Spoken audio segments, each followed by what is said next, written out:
It's time to talk Buffs with CU voice Mark Johnson on the Jim Davis Show on the Team. On the Chick-fil-A Breakfast Team phone line, he's the voice of the Colorado Buffaloes. Mark Johnson, good morning, Mark. Top of the morning to you, sir. Jim, good morning. Always good to be on with you. Always great to have you on and talk about the Buffs. And let's just get this out of the way right now. The Carl Durrell situation with the videographer from CBS 4 at the end of the game against USC. Carl gives him a shove on the way off the field. Like, that's so out of character for Carl Durrell. And I like to feel like all of us, we shouldn't be judged on our worst moments. And I'd like to feel that way about Carl. But just disappointing that would be the circumstances last weekend. Well, yeah, it is disappointing. There's no doubt about it. And Carl certainly has expressed that this week. I mean, as you said, you don't want to be judged in your worst moments. But, when you're in a position of leadership, and any of us, who are in the public eye in any form or fashion, when you're leading a program or you're a member of the media or you're a politician or, whatever it is, community leader, doesn't matter. You've got to police yourself better than that. And I think, Carl certainly has apologized for that. And, I always like to say, and this is in reference to Carl, but anything like that people do, accountability is not a part-time habit. Right? I was preaching at an event a while back, and I said, accountability is not a part-time habit. Being loyal to your spouse is not a part-time habit. I mean, all these different things that we do in life, these virtues that we try to reach for, are not part-time habits. You either are or you aren't, and so you've got to be careful making those kind of mistakes. Obviously, and is it terribly egregious? No, but it was a moment. And he's apologized for it. And obviously, reached out to Brian Madden, whom I know very well, the cameraman for Channel 4, that was on the receiving end of that. And you learn from it, as Carl said, and you move on beyond it. And let's hope that's the case. Yeah, and let's hope that certainly this is the kind of thing that gets thrown in the recycle bin or the trash, so to speak, in terms of something like this happening. And the focus is on this football team trying to right the ship after the 37-14 loss to Southern California. I think that I guess the positive is they scored 14 points, right? I mean, Brendan Lewis had a better football game. I'm looking for positives here, Mark. I got the big negative thing out of the way, and I'm trying to look for a positive here. I guess that they did move the football some, and they scored some points, and that's a step in the right direction. Sure, yeah, and you did kind of end that sentence like the great line from Anchorman. I'm Ron Burgundy. Yeah, that was a good thing. Yeah, right. And I know what you're getting at. And here's the it's kind of funny. I was doing something the other day, and I was talking about the Buffs offense, and a guy shoots me a message on social media. He goes, "Well, you're getting pretty negative, aren't you?" And I said, "Well, they're ranked 130th in the country out of 130 teams. Yeah. I mean, don't get mad at me. I don't write the mail. I just deliver it, man. Okay? Sure.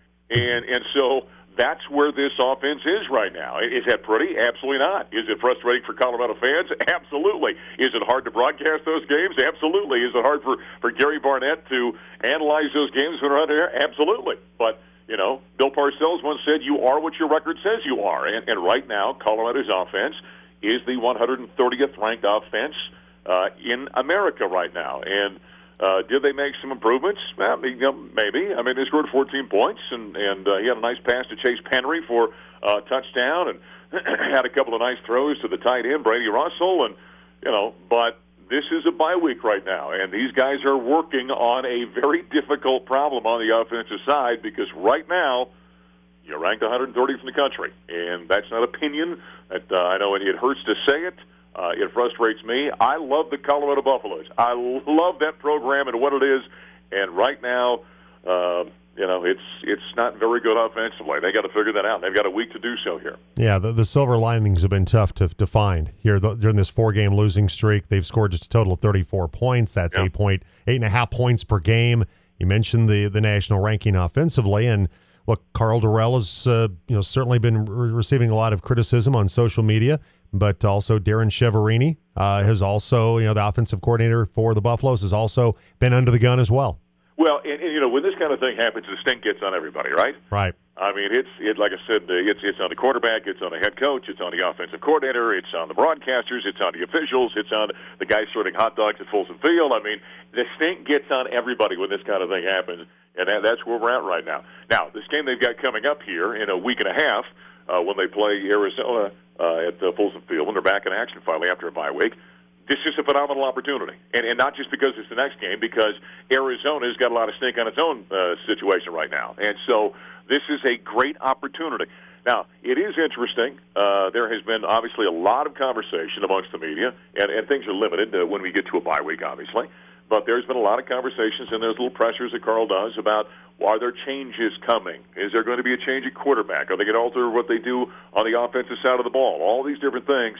And everything's been very quiet right now. And, I fully know these guys are got the nose to the grindstone right now to try to figure it out. I wouldn't be shocked if there are some things that look a little bit different by the time we get to that game a week from Saturday. And Carl said it the other day. They're evaluating everything right now, that they had a very long staff meeting.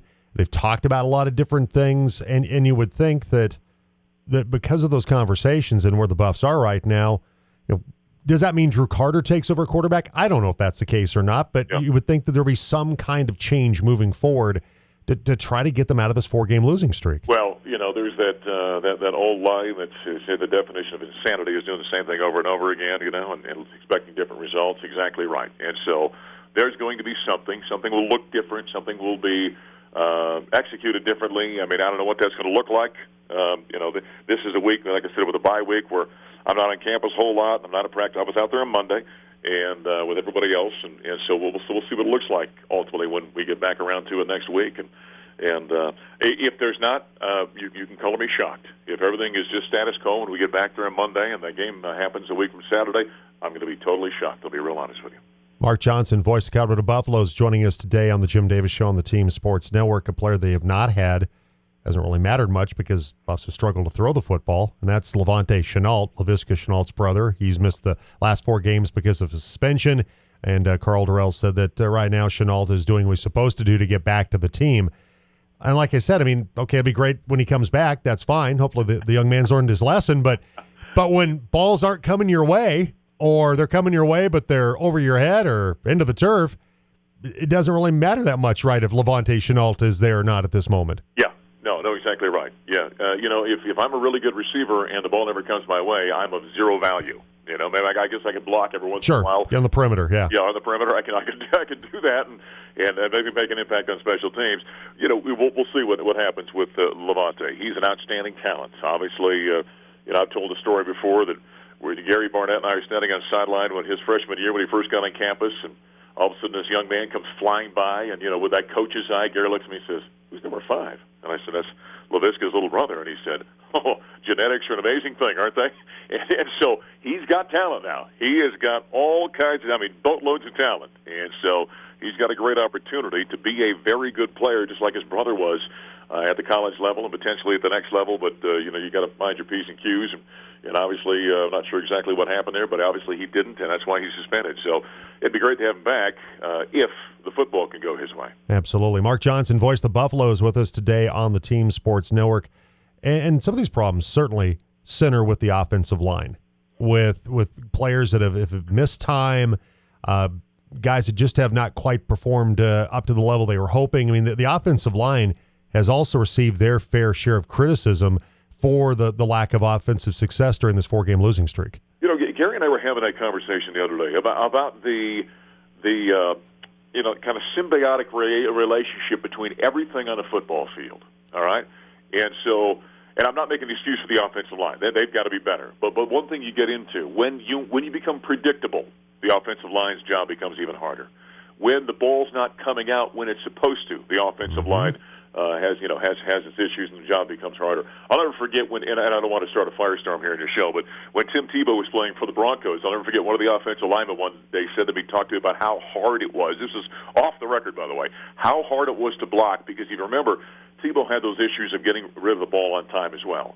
And I remember he was talking about a specific play in which this guy got called on a hold, and he said, "Man, I pushed him by the quarterback. Quarterback's supposed to step up.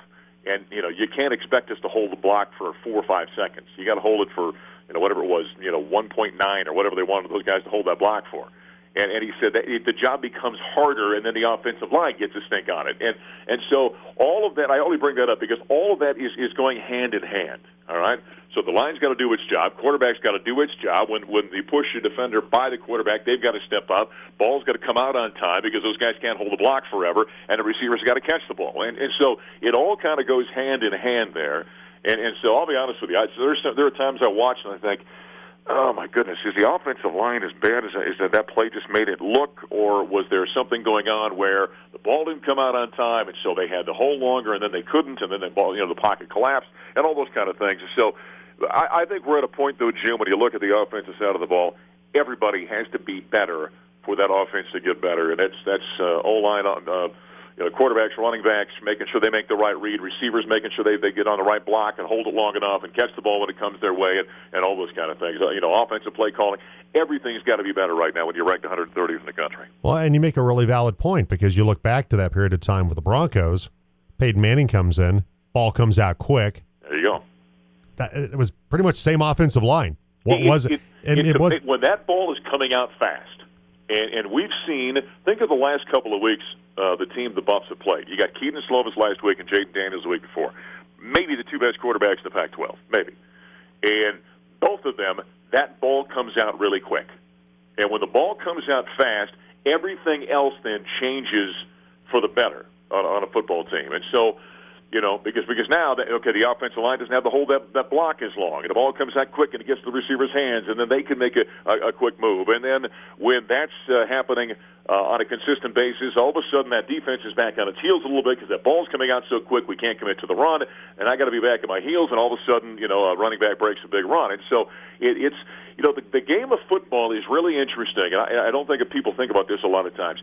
It has evolved over the course of time to where that quarterback position is more important than any position in sports. Everything is predicated on that. What they've done in football is legislated the rules so that the offense can be successful. And so when that quarterback is sharp, that's why they make as much money as they do in the NFL, why they can sign, $250 million contracts.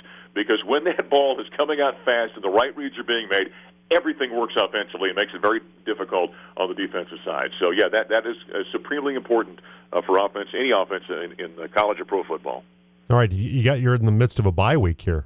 I know. You going to get out, drop a line in the water, get out and do a little hunting? What's in the Mark Johnson outdoor schedule? I've the last couple of days, this is the honest truth here. The last couple of days I've been working on projects around the house that I haven't gotten taken care of. The missus she said, before you hop in that pickup truck and go anyplace, mister, I've got some things for you to do. And mainly, to be honest with you, it was my own jobs outside around the property and taking care of fencing issues and all kinds. So I did all that, did some roping last night.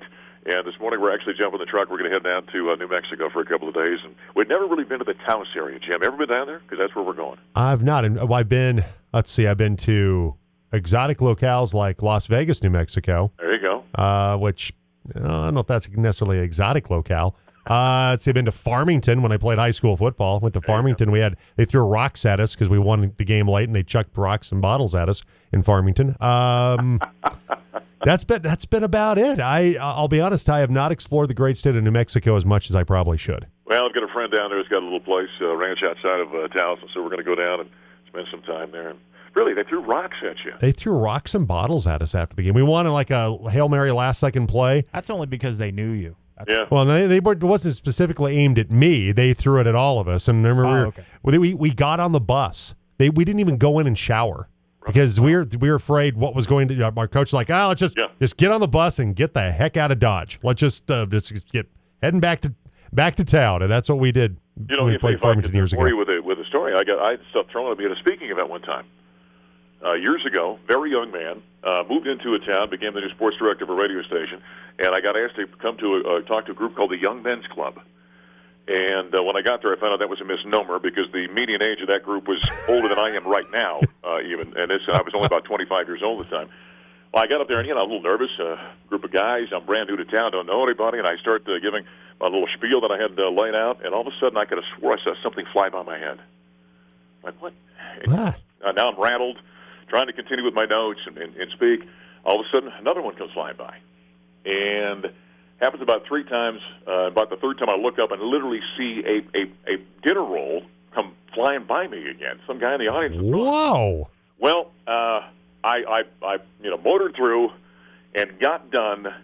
And as I thanked everybody, went and sat down. The president of the organization, the Young Men's Club, came up and thanked me, and everyone was kind of chuckling. And I found out that was the way they showed their appreciation. If they enjoyed what you were saying, they threw dinner rolls at you.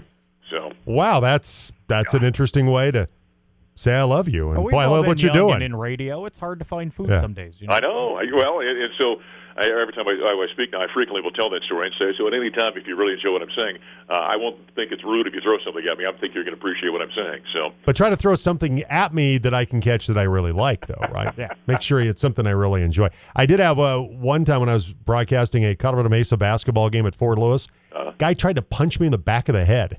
really? During the game, yeah. I'll make it very quick here. Went down to call the game, and they had us on this riser on the sideline, and it was like about 2 feet off the floor. It was kind of a little weird setup, but we're right next to where the bleachers were, and there's a railing right behind me, probably about a foot behind me. And my son and his wife went with me to go down and watch the game. And so I'm sitting there calling the game, and Mesa's coach at that time, Jim Heaps, didn't like a call. He comes on the floor, and he gets into it with, it was Kevin Hatch, I believe was his name, played for Fort Lewis, really good player for them. They started jawing, Jim and this player, and the people were just losing their minds. And I feel this like breeze at the back of my head for just a second. And this guy he was a custodian there, but he was off duty. He realized that I was calling the games for Mesa, and he took a swing at the back of my head, and my son ended up grabbing him, and they ended up, tossing him out and everything. I didn't even know what was going on. I was just like, what the heck was that? And I didn't even acknowledge it. Just kept going on. And after the game, my son goes, "You realize what happened there?" I'm like, "No, what?" And he's like, "That guy took a swing at you." Yeah. So I know in broadcasting there are people that want to take a swing. As rarely do they have the opportunity, though. Exactly. I mean, I would have loved to have a dinner roll thrown at me in that moment. Yeah. That would have beat the alternative. In always the past, we've told bad part-time job stories. We should tell bad broadcasting stories. I think we've all got a few of those. Got a lot of those. Yeah. Got a lot of those, Mark. If they're I'm sure. always trying to harm you wherever you're at, maybe it's you. I don't. I was just calling the game. I wasn't even. I just set up. Throwing rocks, Kevin Hatch is pretty punches. fired up, and it wasn't. I wasn't like I was calling Your him reputation precedes you, apparently. I wasn't like I was calling him this blankety blank rotten guy, and it was just like, oh, it got a little heated, and it was a fairly. I think he just looked at you and thought, that guy has one of those faces I just want to punch. Apparently so, Mark. Through the apparently back so. of his head. It's through the back of my head. Maybe just hated the back of my head. I don't know. I'm not sure. Hey, Mark, I appreciate it. Thank you so much. We'll talk to you next week. We'll delve into the Buffs in Arizona next Thursday. I look forward to it, guys. Great. All right, take care. Enjoy your time in New Mexico, my friend. Appreciate it. Okay. Mark Johnson, voice of the Buffaloes. Oh, yeah, I was a